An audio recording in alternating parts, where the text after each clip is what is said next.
Lovely. So you're welcome to drop your questions into the comments bar on YouTube, and we'll do our best to get to those. We have a few questions come in already prior to broadcast. And of course, if you're watching this back another time, you're still welcome to send us your queries, because we keep an eye on the comments in YouTube, and we'll do our best to come back to you and help you with your query. So let's see what we have here, Niall. We'll start with a nice general question from Michael.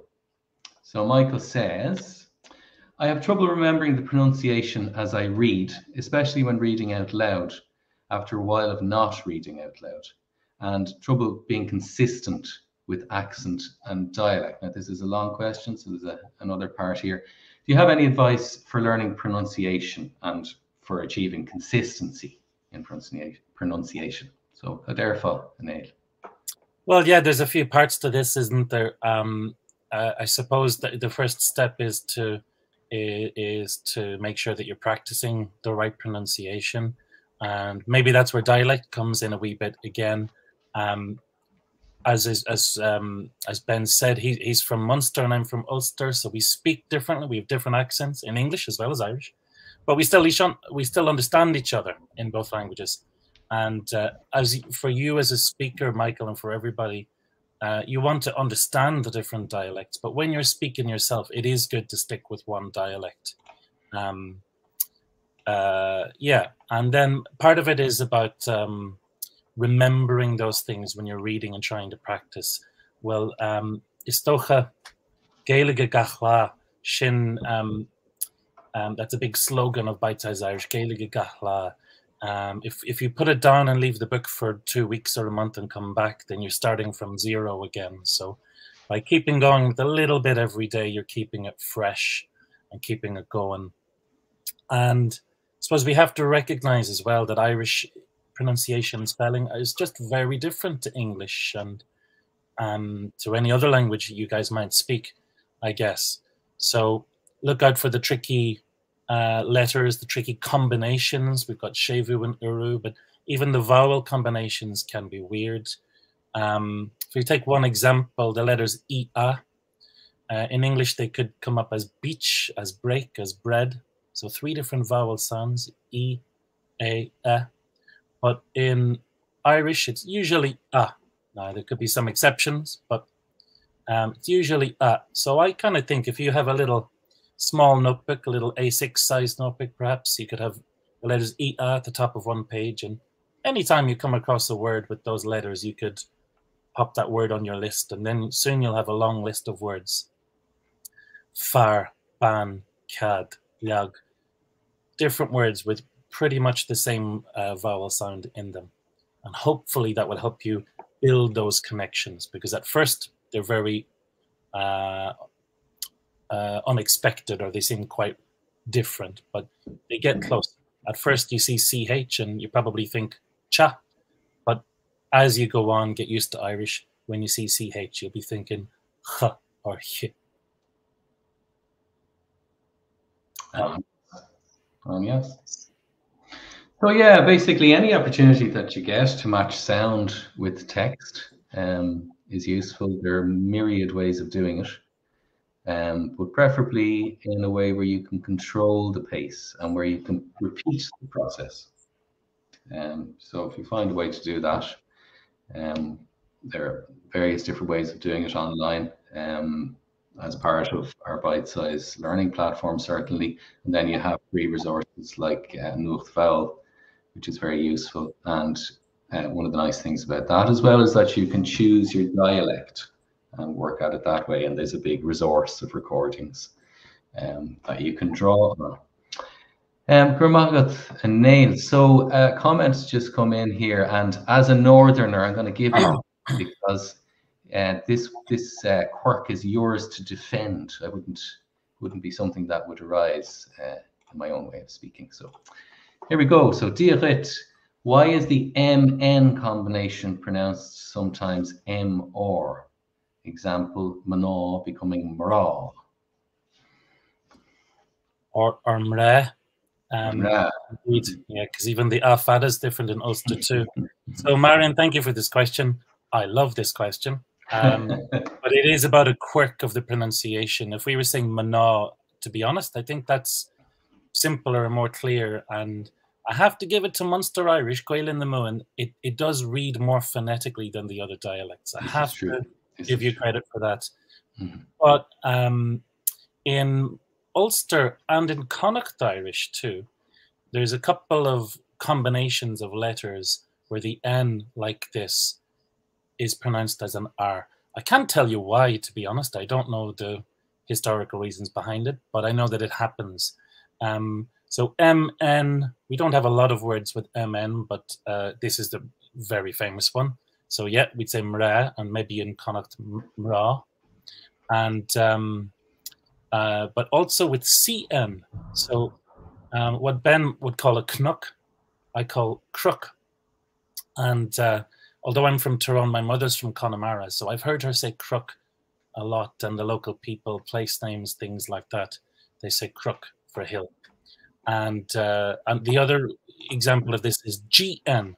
So, for example, gno, GN ofada means business, and that becomes grow in the northern half of the country. So it's typical of Ulster and Connacht dialects. I'm not sure about why, but it happens with MN, CN, and GN.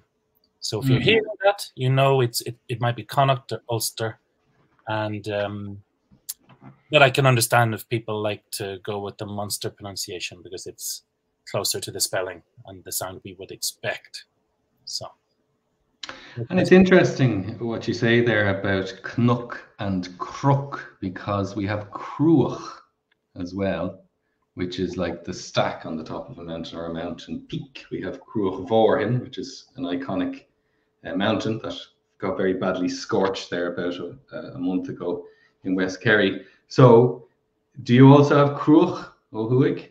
Yeah, I think that's just another word. I mean, Cruach Patrick in County Mayo, for example. So maybe you got confused and you started to say crook. There could be a little bit of influence there. So yeah, Marin says, thanks very much from Croatia, Bosnia and Herzegovina. So better than Padre Pio, tri-location. Anava, Gurmagat. So now we'll take a more specific question from Claire. Niall, I know you've done the research on this one. So my maiden name, Claire says, was changed from Bhaoilligh to Boyle somewhere down the line. How is Bhaoilligh pronounced, and is it really merely Boyle? Thank you. Yeah, there's a couple of little things here, Claire. If this was your maiden name, I don't think the correct form would be Bhaoilligh or Wheelie, but it would be Claire Ní Wheel without the IGH at the end, but with Ní as a woman's maiden name. This is a slightly different form, but the standard form of Boyle is O Bhaoil for a man, Ní Wheel for an unmarried woman, and I Wheel for a married woman as well. So the IGH ending probably comes from maybe they said Muncher Wheelie or something like that, but it wouldn't be just a surname on its own. With surnames, we can use a different form. So just like when we talk about nationalities, if you're from Éire or Sassanach, you can say is Éireannach me, is Sassanach me. And those forms all finish with ach, A-C-H. So similarly, if we're writing an article about somebody called Boyle, we could say An Bhaoilligh with an E-A-C-H. So this really looks like possibly the genitive case of that word. But that wouldn't be your surname per se, I think, Claire. It would be Ní Wheel. And if we go back to the standard form, O Bhaoil, it's not such a big jump from O Bhaoil to Boyle, I think. And that's my pronunciation, Boyle. Would you say O Bhaoil, Ben, or would it be a bit different? Boyle. Yeah. Boyle. Yeah. So Ní of Ní Wheel organises Scoil Cheoil and Arik down below Ballyferter. Yeah. Anava. Very nice. So yeah, so that kind of thing where you have an Sulabánach and Riar Dánach is something you'll often hear for iconic writers. So Sean Riar Dánach, and it's a sort of convention. I don't know if it would be considered a bit of an antiquated one at this stage. It's usually kind of famous people, isn't it? Yeah. Usually.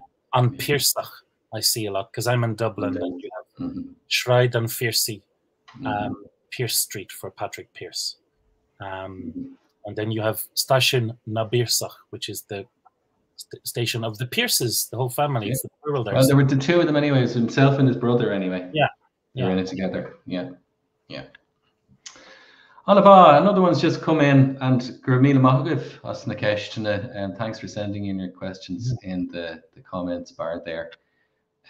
Keep them coming. Great. So Benjamin Taylor, Benjamin says, Dave, what are the rules for pronouncing BH and MH? Gur Mahagat. So get your teeth into that. Well, yeah, it's a slightly tricky question. I suppose BH and MH sound the same as each other, first off. So we'll see the same thing for this. We'll hear the same sound for these letters. But the rule I go by, and in Ulster and Connacht Irish, again, is that if it's a slender BH or MH, it sounds like V, the letter V in English. So shiv or div that we can see in the phrase chidiv. So if it's slender, so if BH or MH is next to I or E on either side, it sounds like V, like the letter V. But if they're broad, that is, if BH or MH are next to A or O or U on either side, to me that's a W. So a word, and I know in Kerry, you in Munster in general, you go for the V sound more consistently, don't you? Most of the time. Yes, but there are exceptions, of course. There are exceptions. I think they relate more to when it's not the initial, when it's not the start of the word. Let's see. Yeah, so I think if it's MH or BH is in the middle of a word, like a Yower book, then we all kind of tend to make that a W. But if it's at the beginning, if it's broad, I think I've heard in Munster Irish they pronounce it as a V. Is that right? Absolutely. And at the end as well. Would you say Janev for doing Janev? Yeah. So in Donegal, when you hear that, the vowel is different. We don't say J, but Jan for do, but we say Janu. So that AMH at the end is broad. So it's effectively a W, effectively a vowel at the end. Janu, Janev. Yeah, so if it's slender, folks, then everybody is saying a V. But when it's broad, when the BH or MH is next to A, O, U, there can be a bit of difference. And in Ulster, Connacht, it's more of a W sound, I think. But there's a few exceptions for sure. And some words just get really famous, like the names Siobhan and Niamh. They have BH, MH, they sound like V. But if you look at the spelling of those words, they are broad BH, broad MH. So I believe those are Munster pronunciations, Siobhan, Niamh. And in Donegal Irish, the name Siobhan is Ciúin. And I'm not sure if I've ever heard it like this, but the word Niamh, maybe it should be Niall. I'm not sure if I've ever heard it, but I know I've heard TU for side, for example, instead of Tave. We'll certainly have that V sound in the middle as well, in cases like, say, Riavach, where it's like a brindle or a mottled thing. So, or over. Would you say over for subject? Yeah. Yeah. Our. Yeah. So you can hear, folks, that this is where the dialect is coming in for sure. But V and W, as they are in many other languages, they're considered, very close, very similar sounds. If you hear a V or a W, they're sort of interchangeable. So I hope Well, that's okay, Benjamin. Yeah, Gurmagat, that's the cheist. Benjamin. Yeah, so let's take that off the screen. Gurmagat, Claire, reached.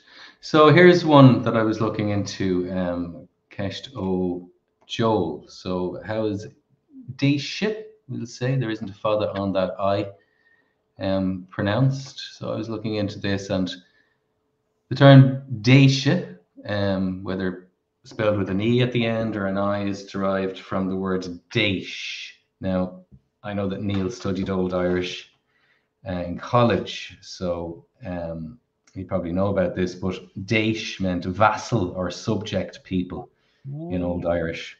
So the Déisi Moon were a prominent enough power to form their own regional kingdom in Munster, and they were in England and in Wales as well, from a fairly early date. And County Waterford is where you find what we call Gaeltacht in the Déisi now in the southwest of the country. So in its modern form, it's spelled D-E for the I-S-E, and it's pronounced Déisi. And I think this older spelling, D-E for the I-S-I, would be pronounced similarly, Déisi.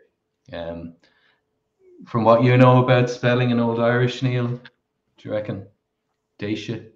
Yeah, I don't remember this word particularly offhand, but it's been a minute or two since I was studying the Old Irish. But yeah, sometimes there are other words where you would see an I at the end, which is not really typical in modern Irish. We have words that finish with I fada. Not so many words that just finish with an I in modern Irish. But I think you would see more in Old Irish. But when we say Old Irish, we're talking about more than 1,000 years ago. So don't worry about learning that one, folks, unless you're really going deep. Déisi. We often hear about Déisi when they talk about the hurling down there in Waterford. Schneegedierch. Okay, well, Gurmagat Joel. As I say, keep them coming in there on YouTube. Gurmagav.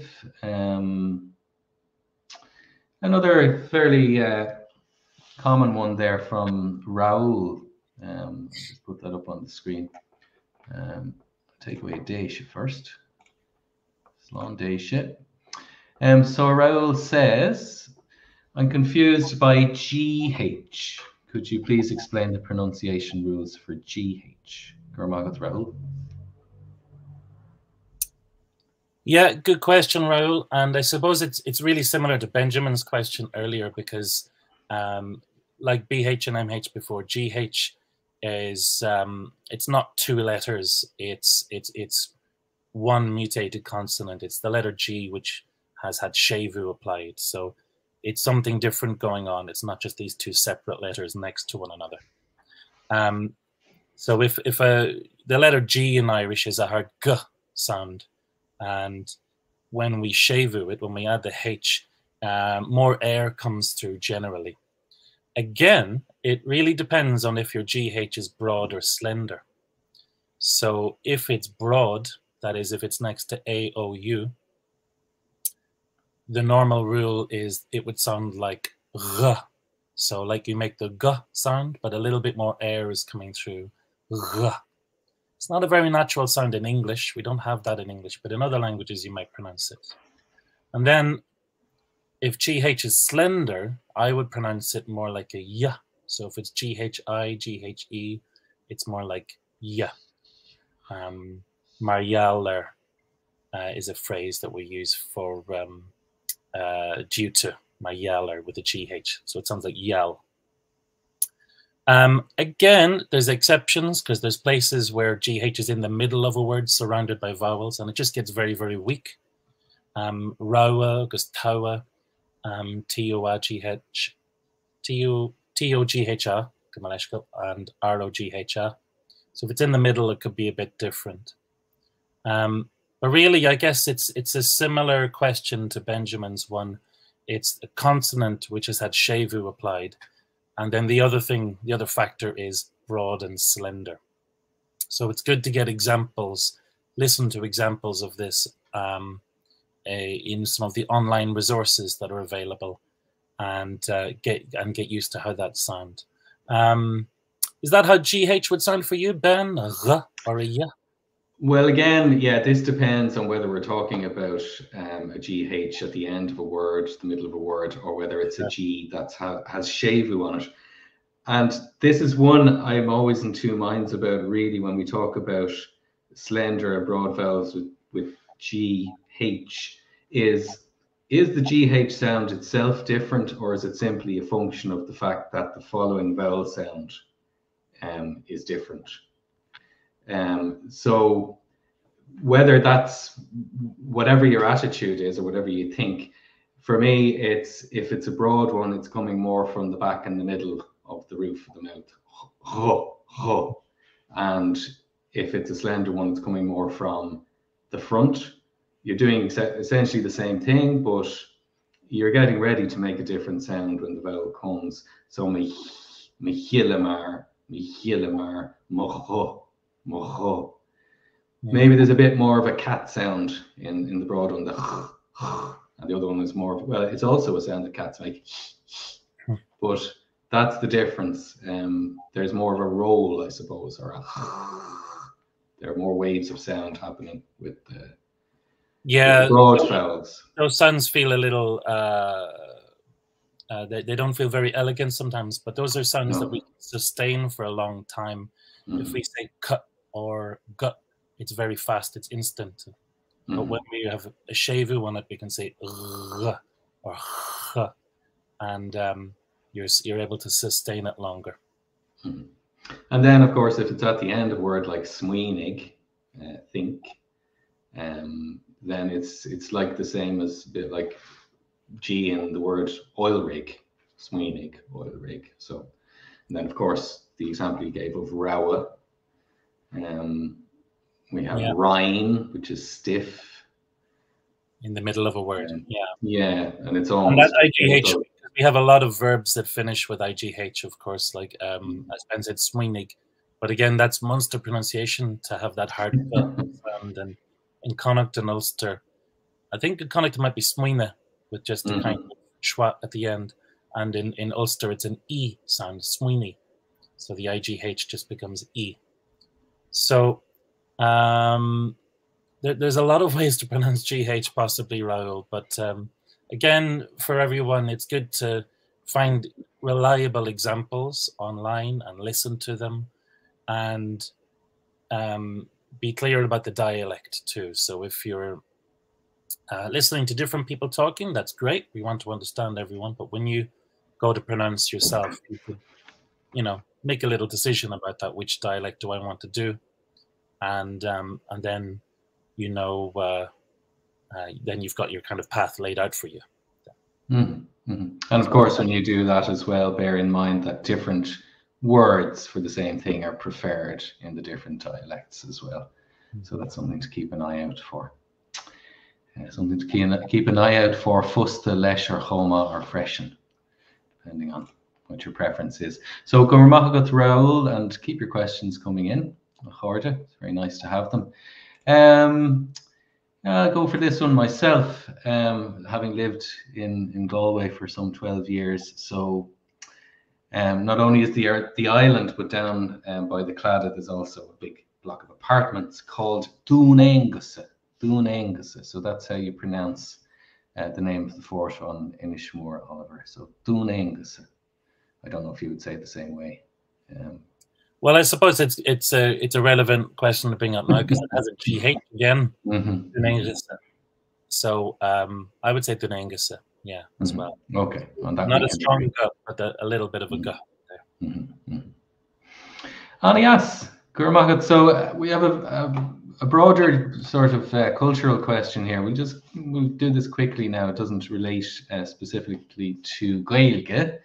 But we'll do our best to help you, Dimitri. So, cultural question, related to pronunciation anyway. Is it considered weird if a foreigner comes to Ireland, pronounces words in an Irish manner? Example, maynooth for maynooth.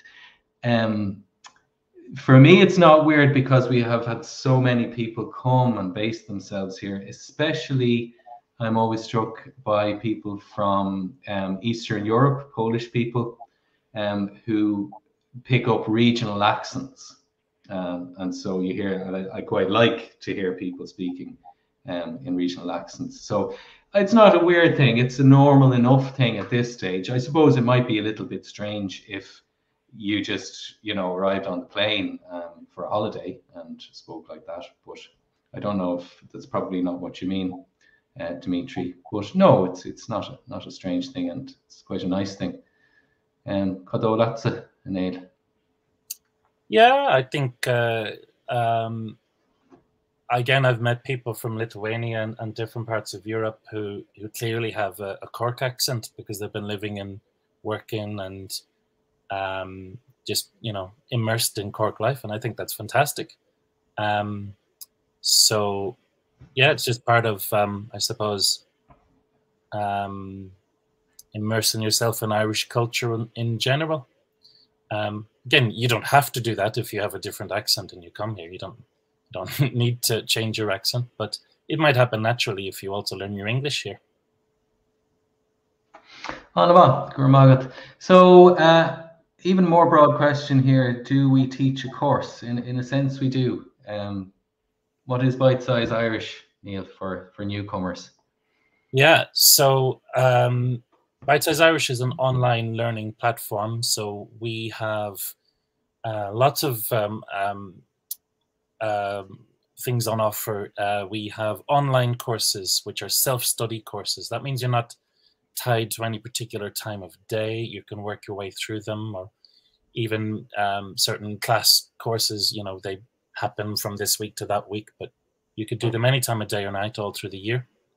So we've got online courses that you can work through where you can learn and do little quizzes and listen to audio recordings.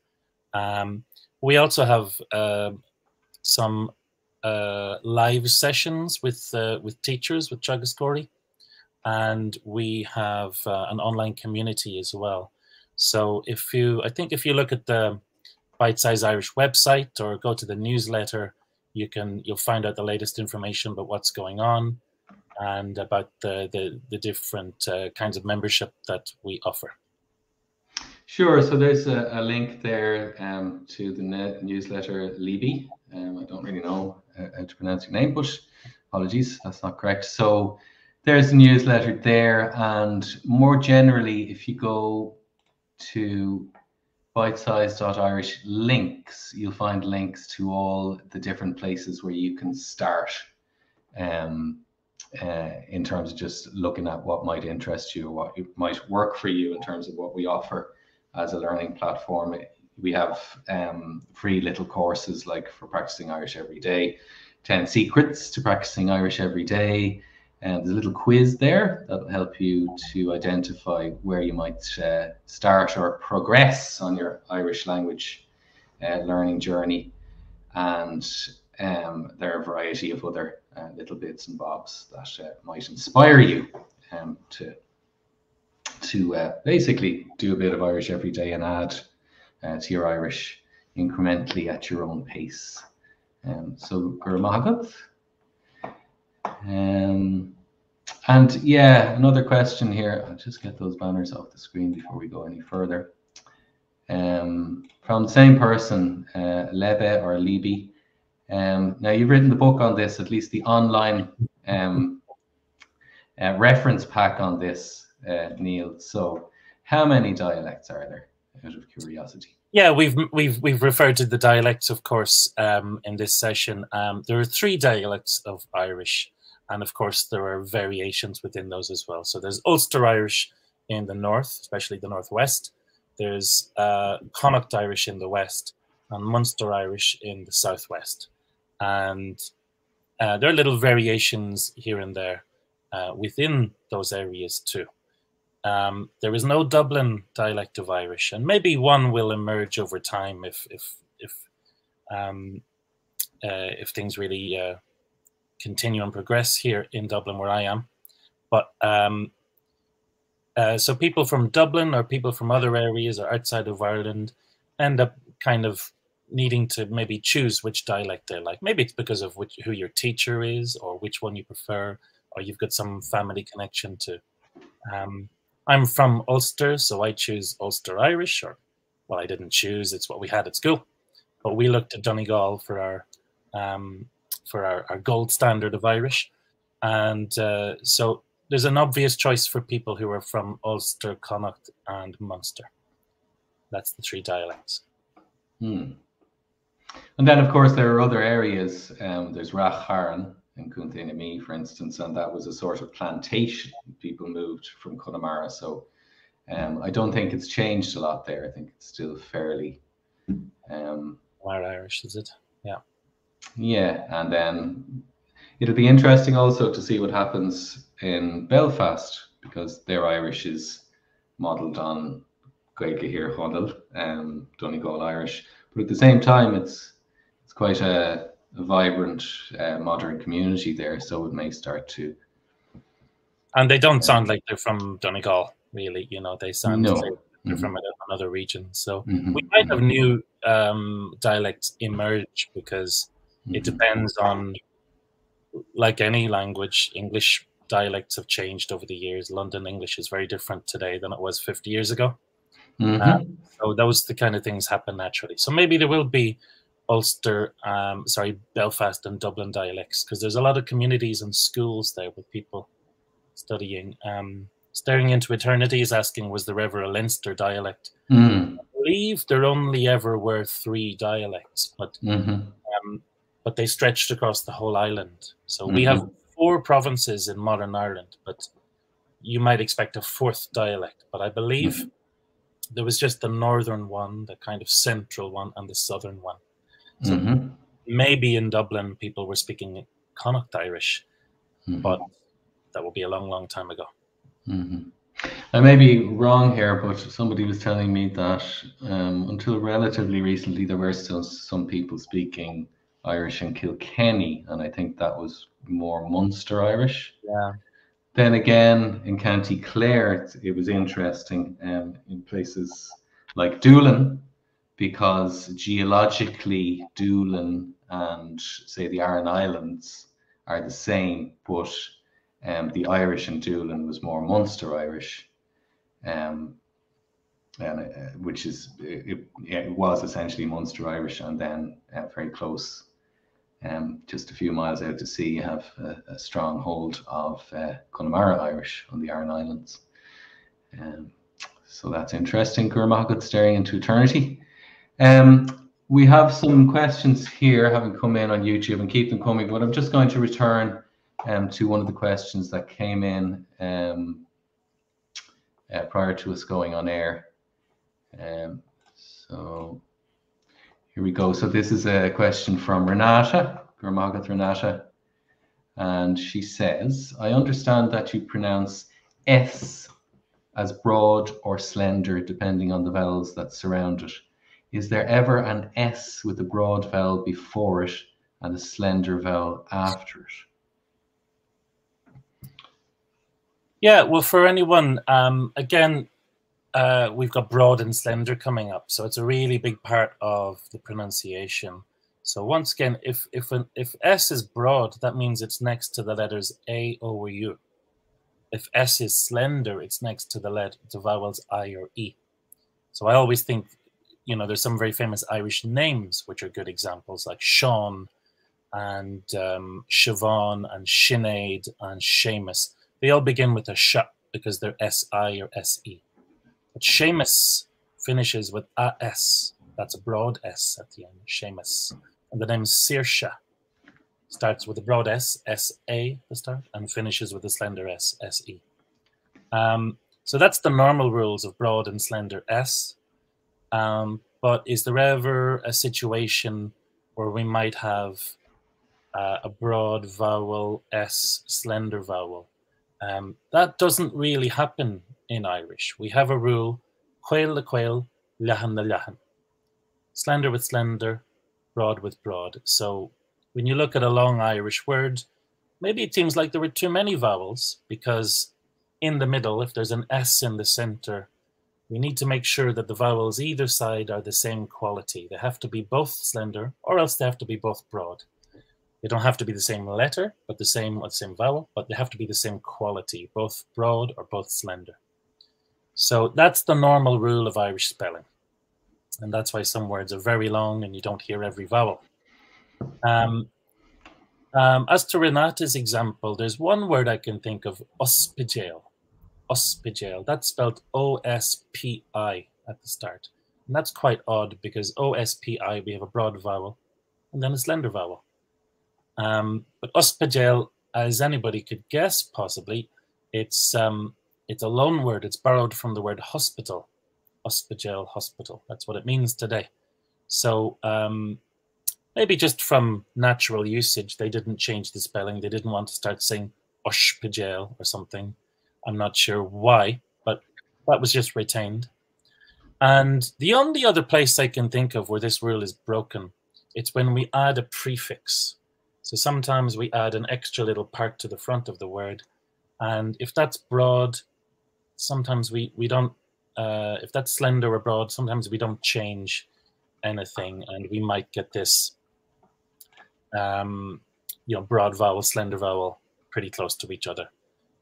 So the word for surreal, which shows you how far I'm having to dig to find an example, because we don't talk about surrealism every day. But surreal is osrael. So we've got O-S-R-E fada. So os meaning super, like, or, osnadrha as well, isn't it? A supernatural. I'm thinking of surreal, super. So because rail, osrael, the rail starts with a slender consonant, but the os part is broad, and then the next part, the rail, that R is slender. There's just not a lot of examples of that, Renata. Really, one of the big rules of Irish spelling pronunciation is quail le quail, lehan le lehan. And again, that is slender with slender, broad with broad. So very important rule for everybody to learn. And the hospital word is a funny one because there doesn't seem to be, there is a fair bit of variation in how people pronounce that word anyway. You will hear hospital and you will hospital as well. There doesn't seem to be any particular agreement on how to pronounce that word, even within a dialect. Even within Munster, you'll hear different pronunciations of that particular word. An interesting one, Niall, is S-or. How would you pronounce the word for nose, for instance? I would say sron. Yes. Sron. Would you say shron, or do some say people shron and equally shrien if we're talking about a limitation of a shron well, and that would be a slender S, shrien. Yeah. I would say shrien, but sron with a s. But I don't know if I've heard that in my dialect in my province, or if I'm overcorrecting in my head.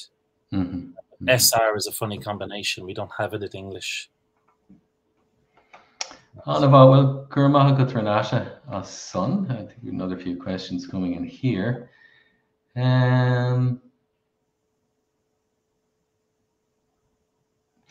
Yeah, okay. So here's a question again, nice one from LD Taro. So D.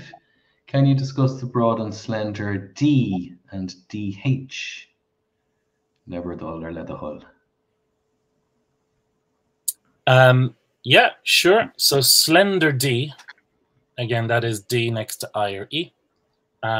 It's going to be a little bit different for Ben and myself. If you go to Ulster, I always feel like this sounds like a kind of wetter, fudgier sound. In fact, it sounds a bit like J for me. So if we take the first word you used there, saying hello, Gia. For me, it sounds like a J, Gia. But I've heard Kerry Irish, and it sounds a little bit, to my ears, drier for that slender D. Do you say something like Dia? Yeah, Dia. Yeah. And again, yeah, that's an interesting one, and I've discussed this before with Siobhan. It can be a function of dialect, but it can also be to do with the person, because some people relish that and do it in a very fruity way, and some people are not really into it. I would say Dia. Some people might say Gia. Sled Dia. That's as far as I'll go with it. So the thing is that this slender D should be different to the broad D, which is more of closer to a regular English D, the duh, and sometimes it feels like quite far back in the throat in Irish as well. Go donna, duh and tie, duh and tie. If you compare them, duh and tie, you know, the broad one is further, feels closer to the back of your mouth, and the tie is closer to your teeth. Your tongue is getting closer to your teeth there. I think that's fair to say, is it, Ben? Absolutely. Mm-hmm. And then D Shevahe, DH, is very close, well, in my pronunciation, very close to what we talked about before for GH. So DH Fada for two things, Rachan. It's got that R sound again. And if it's slender, it's more like a yeah. You know, people say Maria or Ayia for oh God. So DH, I often think it's just very close to GH. We can compare those, do them the same way, maybe. So questions about séimhiú and broad and slender. So it's topics we could predict because these are the things which are different in Irish than in other languages. But, you know, very reasonable questions for sure. Yes, Gurmagat LD. Very nice. So keep your questions coming in there, folks. This one here from Miguel, again, it's more of a broad sort of cultural question, and this reminds me of a little short film called Yu Ming as Animdom, about a Chinese man who learns Irish in anticipation of coming to Ireland because he thinks that that's what he's going to be speaking. And he walks into a bar and orders a pint and gets a blank. So Miguel's question is, should a tourist assume that most Irish understand Irish? At a bar and I ask for a glass of whiskey in Irish, will it be received positively? The answer really is it depends. Very hard to say. It depends on where you are. It would be received positively in West Kerry. You're living in Dublin. Niall, what do you think? Yeah, sadly, you know, the problem is if people don't speak Irish and people serving you in a bar may not have even grown up here and gone to school here, but even Irish people, if they don't really speak Irish, they might struggle with that, might feel a bit under pressure. So it's good to find places where you know that you can use it. In Dublin, for example, there's a few places or there's a few events that you can go to where you know there's Irish speakers. If you live in the Gaeltacht, in West Kerry or Connemara or Donegal, these places, you can walk in and have a go in Irish and it should be fine. I suppose something that you can do in the likes of Dublin is that you could throw in thank you or slán or guramahagat or slán or tiadich. You can throw in little greetings in Irish, and if the person in the bar or shop or restaurant speaks Irish, they might be delighted and speak back to you. I know I would be if somebody just used it with me. I'd be so happy. I would love it. But at the same time, there are a lot of people who I won't say will receive it negatively. It's not so bad, but they probably, a lot of people don't feel confident about their Irish, you know. So I would use it depending on the place, depending on the event, really. And it is, of course, entirely possible that the person who's working behind the bar is not Irish and won't understand as well. So it depends. Yeah, Gurmagat Miguel. More of a specific question on lenition, séimhiú, and H&T prothesis here, Niall, from Déisi. So let's see if you can help Déisi. So Déisi says, hi, is there any significant difference between lenition and H&T prothesis? And is there any point in memorizing all of it in detail? Extra letters are confusing sometimes. Extra letters are confusing sometimes, for sure. Irish always looks like it has extra letters that you don't even, maybe you feel like you're not hearing them. So I think that's just, if it's new to you, Irish spelling is confusing. That's fair enough. But there are rules and you can learn it. And Irish spelling and pronunciation is more consistent than English, in fact. But it does take a little work. Lenition is what we usually call séimhiú. That's adding the H after a consonant. And H and T prothesis is just sometimes we add H before a word that starts with a vowel. So ain is bird.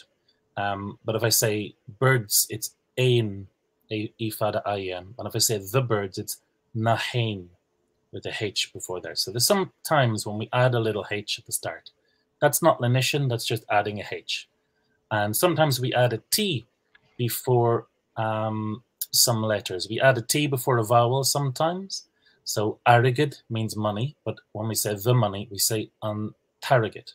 Not anarrogate, but antarrogate. So that's that. And sometimes we add T before S.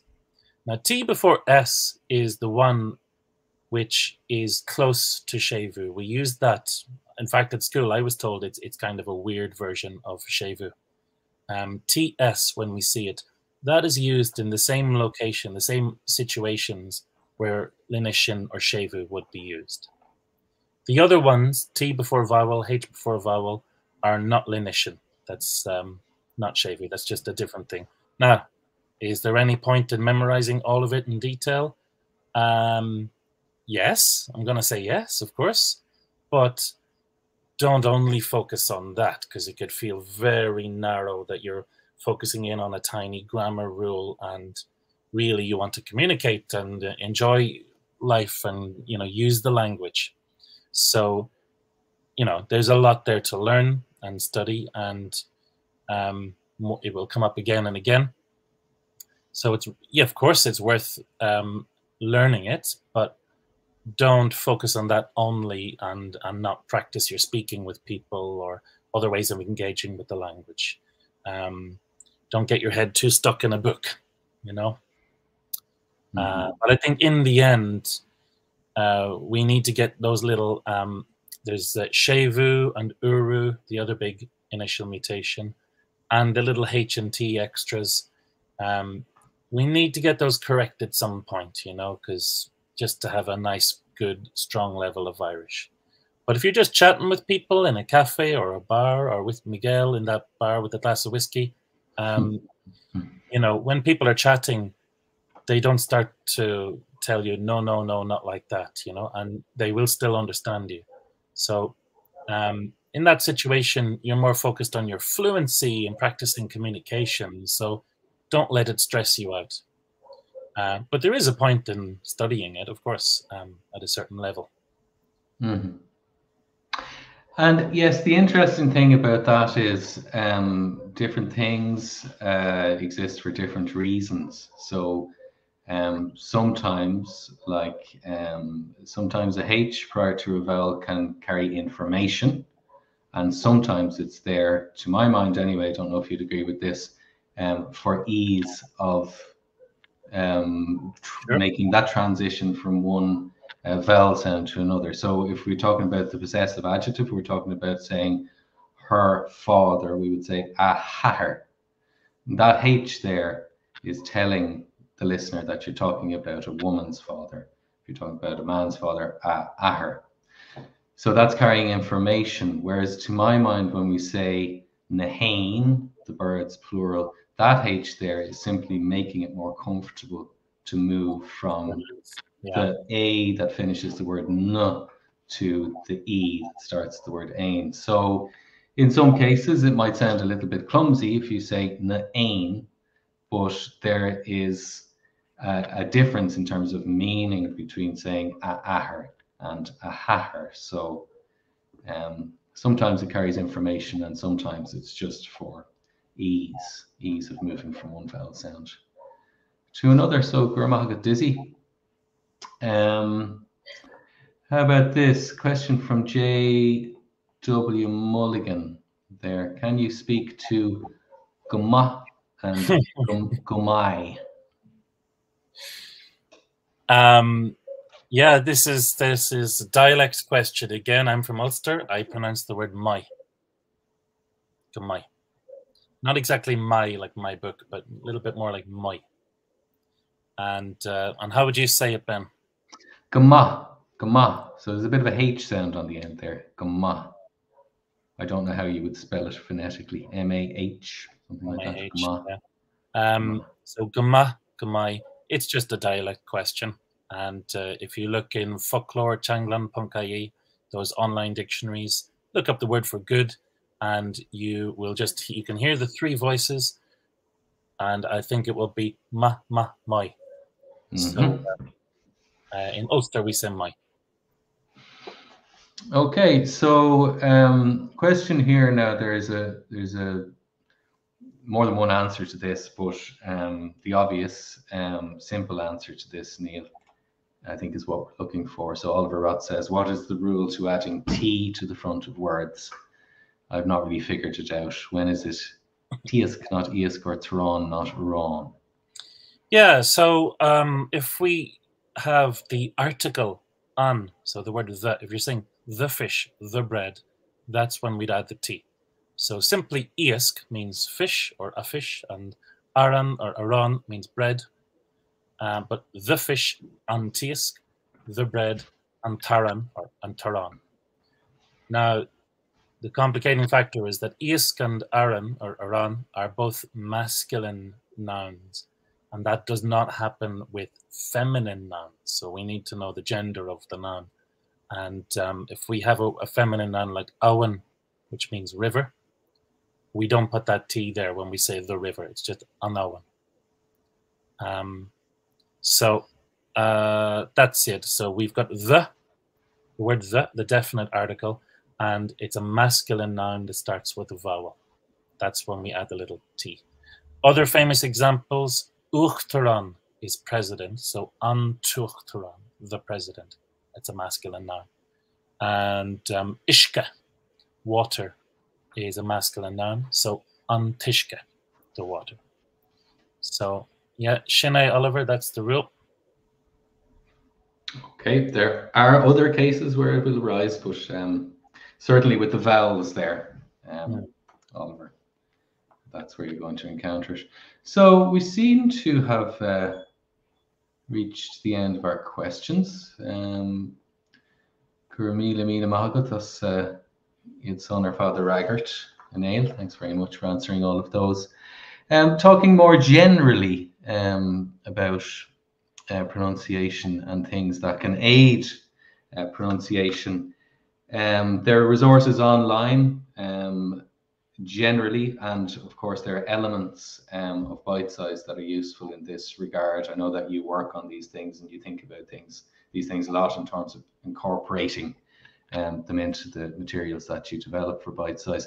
So what would you say are the valuable elements of Bitesize's online learning platform in terms of achieving precision and clarity in pronunciation, and in terms of having the facility to practice?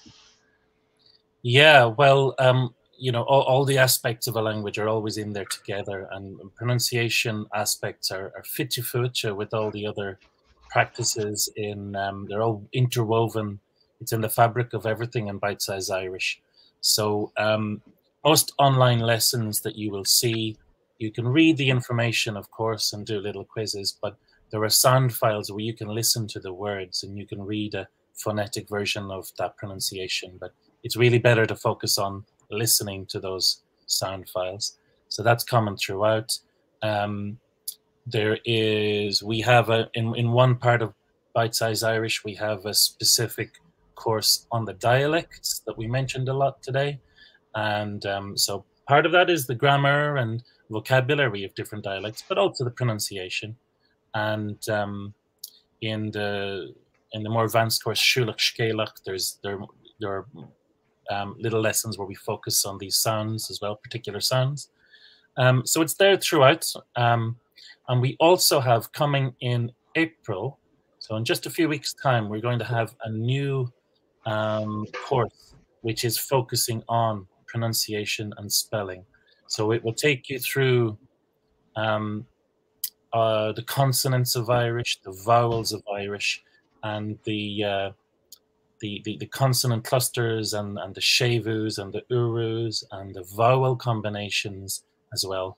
and there'll be lots of examples, lots to listen to and compare directly. And we hope that'll be a really good help for people to get to grips with Irish pronunciation and spelling, which, as I said, I know is different, so it's a bit challenging, but the rules are quite consistent when you get to know them. There's always a few exceptions, but it's really not too bad when you get used to knowing the rules, but it takes a little time. Lovely. And of course, for my part, on Tuesday evenings, I do an hour-long conversation role play session with Grow members. So people can practice a script which has a phonetic guide. They can watch the video beforehand, listen to the pronunciation, practice themselves, look at the phonetic guide, and then practice with fellow learners online. And it gives them the opportunity as well to ask me questions about pronunciation, or I can simply listen in and give people pointers as we go along. So that's a good live forum for asking your questions or for getting clarity on matters to do pronunciation. So yeah, before we go, there's a link there to bitesize.irish links. So that will give you links to all of the various different starting points, whether you want to practice Irish every day, whether you'd like to have a look at our various different types of membership, and so on and so forth. That's a good place to start. And before that, or just below it there on the ticker, if you'd like to just sign up to our newsletter, we can keep you up to date on what we're at and how Bitesize Irish is developing as we go along, because we are developing it all the time as we go along. So thank you very much too for all of your messages of encouragement. There's some really nice messages there. I haven't seen An Cailín Ciúin myself, and Miguel is asking what dialect that is in. Maybe you've seen that. Yeah. I love it. I saw it the first time and I cried at the end, and I went to see it a second time and I cried from the beginning right throughout and until the end. But it's a really beautiful movie, and it should have won the Oscar for Best Film, never mind Best International. It's Waterford dialect, actually. So I remember for when he says to the little girl to run, he says something like ruh instead of ri or ri. So it's slightly different. It's not the most common or famous dialect, actually, but it's quite specific. It's Waterford Irish. Yeah. Lovely. I love the Waterford dialect. Well, it's not really a dialect, but a variation of the Munster dialect. I still haven't actually been down to An Aonghusa. The movie is well worth the look. If anyone hasn't seen it, it's great. Okay, and just to finish, the very last question. This is an old chestnut of Bitesize Irish in terms of achieving clarity in terms of the difference between Gaelic and Irish. So, Niall, any thoughts on this? Yeah, sure. There are 3 Gaelic languages. There's Scottish Gaelic, Manx Gaelic, and Irish Gaelic, if you like. But we don't normally say Irish Gaelic or Gaelic here in Ireland. We just say Irish. In the Isle of Man, between Britain and Ireland, they would say Manx normally. But when they're speaking Manx, they say Gaelic. And when I'm speaking Irish, it's Gaelic. But in Scotland, they have English and they have Scottish Gaelic, but they also have another language, Scots. So they don't want to just say Scottish for Scottish Gaelic. So I think that's why outside of Ireland, people often like to use the word Gaelic a lot. And in Ireland, we don't really say that. We say Irish. It's our Irish language. Yeah, we don't really make the distinction in terms of language, but we do make the distinction in terms of identity as a person, I suppose.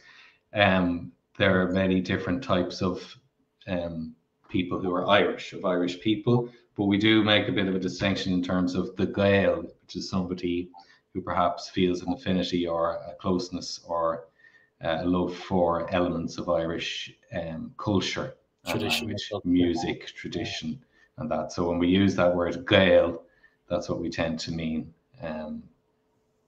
but it's not really used in terms of, apart of course from the word Gaeilge, but in English we don't make that distinction. Yeah. Lovely. So, Curve me Lamahakwiv, or Fad, Asapelin.